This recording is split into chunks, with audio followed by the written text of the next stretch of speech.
Thank you, Sarah, and thank you for the collaboration for having me.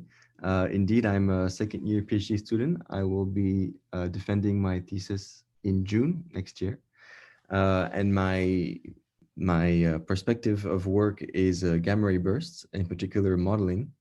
And these last 2 years, we've been motivated by 17017 to make prospects for electromagnetic counterparts to gravitational wave signals. This has been our focus for the last 2 years, and I would like to talk to you a little bit about our results for the O4 run and beyond. And during our presentation, if you have any questions, meanwhile, you can of course interrupt me if you like to, or wait until the end of the presentation, however you prefer. So I'm going to start with a brief review of 170817. Um, if I can. Okay. So the era of gravitational waves was inaugurated in 2015 with the first observations by the LIGO interferometers. However, the era of multi-messenger astrophysics with gravitational waves was inaugurated on August 17, 2017, during which a binary neutron star merger signal was observed by the LIGO Virgo network. And this was accompanied by a full house, as I like to say, of electromagnetic counterparts, of which you can see some here. So there was a short gamma ray burst observed by the Fermi and the integral space facilities. Afterwards, a multi-wavelength follow-up campaign, which was one of the largest ever conducted, was launched, and a kilonova signal was detected in one galaxy within the sky map, which was deduced from the gravitational wave data. And this allowed us to pinpoint the source into a spheroidal galaxy. And then further monitoring of this point in the sky allowed to detect an afterglow, which was a multi-wavelength, a very long-lived afterglow, of which I show a light curve here. And this afterglow had a very special feature which distinguished it from other afterglows of gamma ray burst, which was this very long-lived, monotonous increasing phase, which led up to a peak around 170 days after the merger, and then afterwards a decreasing phase. So this particular event confirmed neutron stars as progenitors for short gamma ray bursts, or at least some short gamma ray bursts, and also it allowed many breakthroughs, which I'm sure you are aware of in many branches of physics and astrophysics. For example, an independent measurement of the Hubble constant, some insight on the equation of state of nuclear matter, and on the origin of our process elements, etc., etc. Um, I'm now going to go into a little bit more detail of each of these observations, and especially the new advances that allowed in astrophysics. And then afterwards, I will tell you a little bit about the method that we employed in order to make some prospects, make some predictions on on observing some similar features in the future. And then I'll tell you a little bit about our results. So first of all, GRB 170817A. So this gamma ray burst was a particularly dim event with respect to the overall population of short gamma ray bursts that we've been observing, since the 70s and since the 80s. Here on the right, I show a plot in which the exercise is to try to play with the viewing angle of the event, which from the beginning was not quite well constrained, in order to figure out if it's possible that by changing the angle of the jet with respect to our line of sight, we were able to reconcile this event with the population of short gamma ray bursts, which is shown here in black. So not to go into too much details, but what this plot shows is that whatever the viewing angle you assume with respect to the jet of the binary, this gamma ray burst seems very singular with respect to this population. And this, of course, led to a series of studies which tried to figure out whether or not the dissipation mechanism for the gamma rays in this GRB was similar to those of other gamma ray bursts, et cetera, et cetera. And there is a large literature here, which I won't go into details. Also, what's very interesting was the observation of a delay of about 1.7 seconds between the trigger of the gamma ray burst and the moment of the merger inferred from the gravitational wave data. So the physical significance of this delay between the gravitational wave and the GRB can be attributed to various things, such as the time it takes for the jet to be emitted, the time it takes for the jet to dissipate gamma ray burst, dissipate gamma rays, et cetera, et cetera.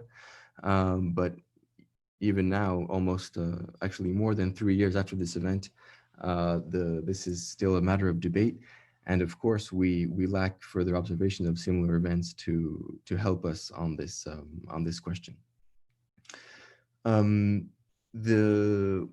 What was most a source of breakthrough, according to me, was the kilonova, which was termed astronomical transient 2017 GFO.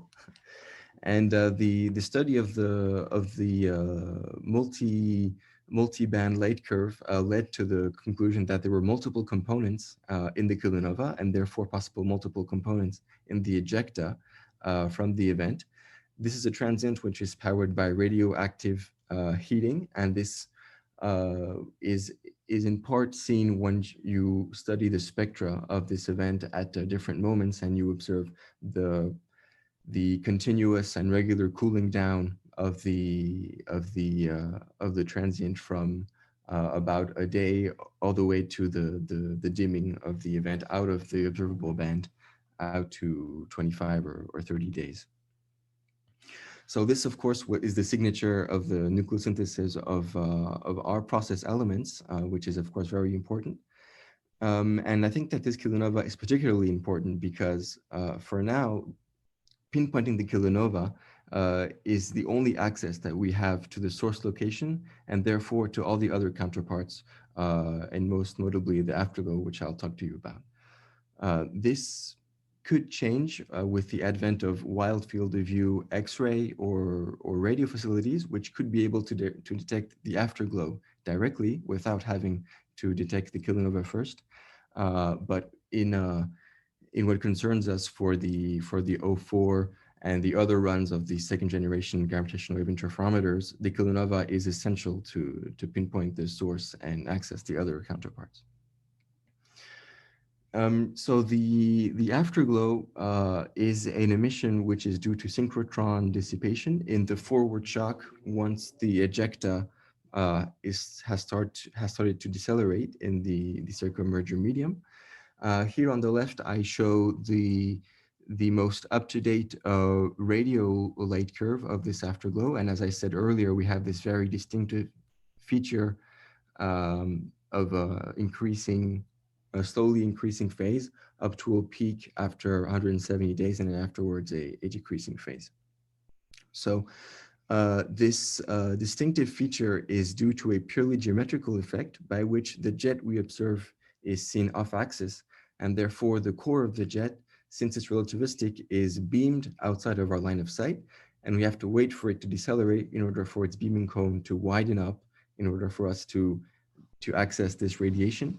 And then once we access the radiation from the core, it all goes downhill because there's no more radiation missing, and all we have is the decreasing of the energy because the shock decelerates, et cetera, et cetera. So the peak occurs when the core is debeamed enough for us to see it. Such an afterglow allows us to constrain the viewing angle, for example, but also the structure of the jet. And this was one of the most detailed jets we ever had the occasion to study in all of GRB history, of course. On the right here, I show a light curve on the X-ray, and I just wanted to show this to you to show you that the latest points in X-ray were acquired over 1,000 days or almost 1,000 days after the merger. So this is a timescale which is hitherto never probed in GRB science before. And as you see here, the luminosity at the peak was almost 10 to the 39 ergs per second, which for those who study X-ray binaries is almost to the level of an ultra luminous X-ray binary. So this is some very, very bright event. Now, something which was not discussed maybe as much as it could have been is the polarization that we observe in the radio from this afterglow. A single polarization measurement was made, and here I show the linear polarization fraction, and the measurement was done right around the peak of the afterglow, and this could eventually inform us on the magnetic field structure, or on the overall structure of the outflow. However, the models are not very constraining. As you can see here, we plot different models of the same type of power law structure the same type of structure in the jet. However, changing the magnetic field structure changes the polarization fraction from being almost nothing to up to 60 or 70%. And therefore, this type of measurements are not constraining yet until we have better models for the magnetic field structure. So one of the most interesting observations of 1708-17 was a VLBI imagery of the afterglow. This was done at 3 different epochs using the European VLBI network or the high sensitivity array. And here I show an image which was taken at the peak of the afterglow. And overall, a displacement was measured of 3 milliarc seconds in 155 days. So from this position to this position. So if you do the math, you figure out that this is a superluminal motion, and it proved the relativistic nature of the jet, which was inferred from the afterglow, which was one of the possibilities for explaining the afterglow, but which was confirmed by this imagery. And using this in combination with the afterglow observations, we're able to study the jet structure in very exquisite detail, and we were able to figure out that the structure was actually pretty steep. And actually, this event turned out to be a very, very off-axis event. Once you make measurements of the viewing angle with this imagery, you realize that we were about 5 times offset the center with respect to, we were about 5 times the opening angle offset with respect to the center of the jet.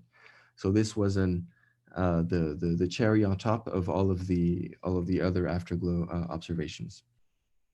Now, these observations I talked to you about brought us very interesting information on the merger, on the environment, on the jet, on the energetics of the event. And the question is, what's going to happen now? The gravitational wave interferometers will continue to take data, and the O3 run is now done. So there has been data acquiring. And the question is, what should we expect in terms of future multi-messenger events? So the method that we use in order to answer this question is quite simple. We put out a number of binaries out to the gravitational wave horizon for a given run, and then we ascribe parameters to the event. For example, the external density, the distance, of course, the viewing angle, the kinetic energy that's present in the jet. And with these parameters, we're able to infer the emission of the gravitational wave, as well as the kilonova, as well as the afterglow for every one of these events. And then we have a detection model, which can be, for example, a flux threshold or a magnitude threshold, something like that, which allows us to determine, of all of these events which we put out in the universe, which ones will be detected. And therefore, we're able to make predictions for joint gravitational wave plus kilonova, or gravitational wave plus kilonova plus afterglow, et cetera, events. So this allows us a couple of things. First of all, we can estimate the fractions of these events which will be detected. For example, how many gravitational wave triggers will lead to kilonova detections or afterglow detections. So it's interesting in order to inform the follow-up campaigns. And it's also interesting because it allows us to anticipate on what events will be available in the future, and therefore what material will we have for multi-messenger studies in the future. So I'm going to give you some real quick information on the different models that we take into account for the emission detection. So first of all, I'm going to talk about the kilonova. So as I said earlier, the observations of AT 2017 GFO led to the idea that there was a multiple components in the outflow from kilonova. One that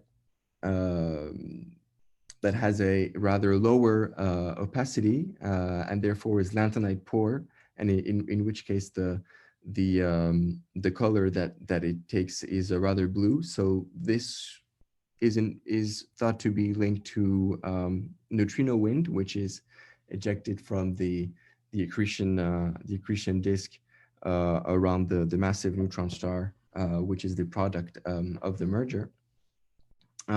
Whereas in the equatorial zone around the massive neutron star, the opacity is high because this ejecta is particularly electron poor, and therefore it's more lanthanide rich, and this higher opacity gives it a more red color. I'm not going to go into too much details, but we base our models on state-of-the-art modeling for kilonova, which is angle dependent, which takes into account all the R process element opacities, as well as the hydrodynamics of the disk, of the wind, et cetera, et cetera. And this allowed these authors on which we base our models to deduce the light curves in different bands and for different viewing angles.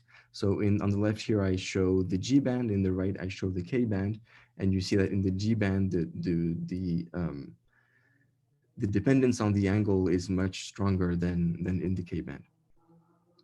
So as a function of the viewing angle, we ascribe the peak, the corresponding peak magnitudes in each of these bands. And then we also have a localization condition, which is that the source must be in the accessible sky to the given observatory. So in other words, we don't have any restrictions on the size of the gravitational wave sky map.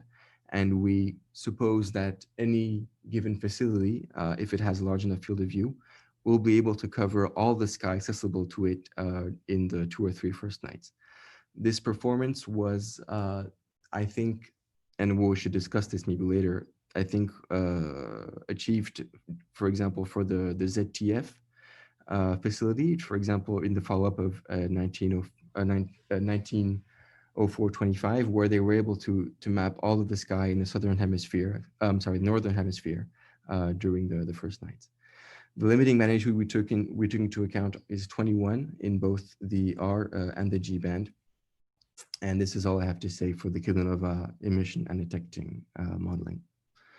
So I'm now moving on to the afterglow. So this is the afterglow of 17017. It's archetypal of an off-axis afterglow, an off-axis jet afterglow. It's characterized by a peak flux and a peak time. These we are able to deduce by modeling, taking into account the energy of the jet, as I talked about earlier. And therefore, in order to have a well sampled light curve, such as the one we got for 17817, we just imposed that the peak flux be larger than I'm sorry, actually it's 10 times, then 10 times the limiting flux for the VLA, which is the most sensitive radio array available today, and this is 15 microjonskis. So this is for the light curve. For the imagery, things are a little bit more complicated because what counts is the total displacement of the centroid of the image during the time that the afterglow is accessible to the VLBI array. And therefore, we just required that the overall displacement during this whole time be larger than 2 milliarc seconds, which is the angular resolution of the high sensitivity array. So this allows us to figure out which ones of the events will have a light curve, and of those, which ones will have VLBI imagery. So now I move to the results. So the observation of 1717 leads us to a new type of vocabulary for these events. So I'll call a level 1 event an event which has only a kilonova. And until I talked to you about the models for this earlier. Level 2 corresponds to kilonova plus afterglow light curve, and level 3 corresponds to the same thing with an imagery in addition. So when you think about it, 1717 was a level 3 event during the O2 run. So in this table here, I show you the fractions of detected events in each level as a function for different gravitational wave runs. And these are fractions counted among all gravitational wave triggers. So first of all, I have to say that there is some uncertainty in the population models, for example, the distribution of the energies in the jets. And therefore, you should take the columns left, right here, and left, right as bounds on the fractions that you should expect. So talking about the O4 run, the fractions for access to kilonova are, I would say, okay. There is a fair number of events which we predict are detectable. However, when you move to level 2, level 3 events, the figures drop drastically, and these events are very rare. And actually, one of the conclusions is that 1717 was a very lucky event. And also, the numbers that I give you are optimistic because they consider that an event is detected if it's only detectable, so if it's above the radio flux or something. However, they don't consider the follow-up limitations, such as the identification of the kilonova, such as the requirement for long-term follow-up if you want to wait until the afterglow peaks in order to detect it, and also the coverage of the sky map, which we supposed is not a problem, but of course in practice, as O3 has shown, this can be a real limitation. And I hope we'll talk about this a little bit more during the discussion. So here I show the distribution of peak magnitudes for the kilonova during the O4 run in the G and the R filter. So the figures I talked about earlier, you can read here. There is a fair amount of events which are detectable. However, there are some limitations that I just talked about, regarding the volume to explore, and therefore the completeness of the galaxy catalogs, regarding the contrast of the kilonova in the host galaxy, and of course regarding the identification of kilonova with color evolution using sparse light curves or spectroscopy. And it's something that I'm not too aware about, but I think by discussing, I can have a little bit more insight here. So this motivates the need for efficient wide angle, wide field of view follow-up facilities such as the LSST or other facilities which could detect directly the afterglow, as I talked about earlier. For example, wide field of view, radio, or X-ray facilities. What was an interesting event from O3, of course, is 1904-25. So on the left here, I show the ZTF coverage of this event, and this is what motivated our hypothesis that follow-up was not limited by the extent of the sky map, but only by the fact that the event is in your accessible sky. And using the model we talked about earlier, we're knowing the distance to 1904-25, which is given by the gravitational wave data, we're able to estimate its possible magnitude. And this is what I show here on the right, where we show all the possible points corresponding to 1904-25 in the magnitude and viewing angle plot. And therefore, if you have the assurance that the sky was surveyed down to a certain limiting magnitude and that the event was not detected, then this could eventually give us some indication on the viewing angle of the event. Of course, it's very rare to be able to cover the whole sky, and the modeling is still uncertain, and therefore these conclusions are not very robust. So real quick, I'm going to talk about the expectations for afterglows. On the right here, in black, I showed the distribution of radio afterglows and applying different cuts corresponding to different limiting radio facilities. You're able to determine how many of the events you detected and how many that you missed. And you see here that during the O4 run, the VLA is well rightwards of the peak of the flux distribution, which motivates real interest for better radio facilities. If you take, for example, the projected sensitivity of the square kilometer array or the next generation of VLA, then the radio flux limitation will be competitive with the gravitational wave distribution here, and we will be able to detect up to 50% of the events. But for now, there's real motivation for improvement in the radio limitation. One interesting outcome of our studies is that most of the events will be seen very much off axis, just like 17017. On the left here, I show the distribution of the viewing angles for events which are detected in gravitational waves in orange, and in green among those which ones are also detectable in the afterglow. And we find that the average axis, the average viewing angle will be around 20 or 30 degrees, which is, about 5 or 6 times the opening angle. In which case, studies of the jet structure, like the ones, for example, we had for 170817, will also be allowed, and this is a good potential for the study of these jets.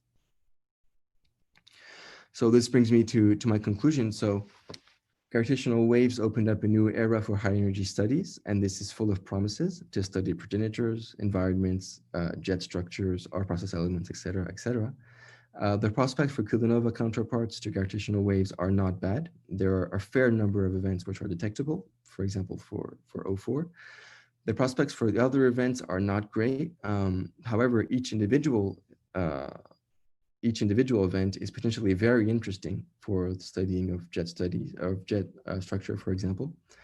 And regardless of the magnitude of these signals, there are serious challenges for follow-up, and this was showcased during O3, for example, coverage of SkyMap, the identification of the kilonova, etc. In the future,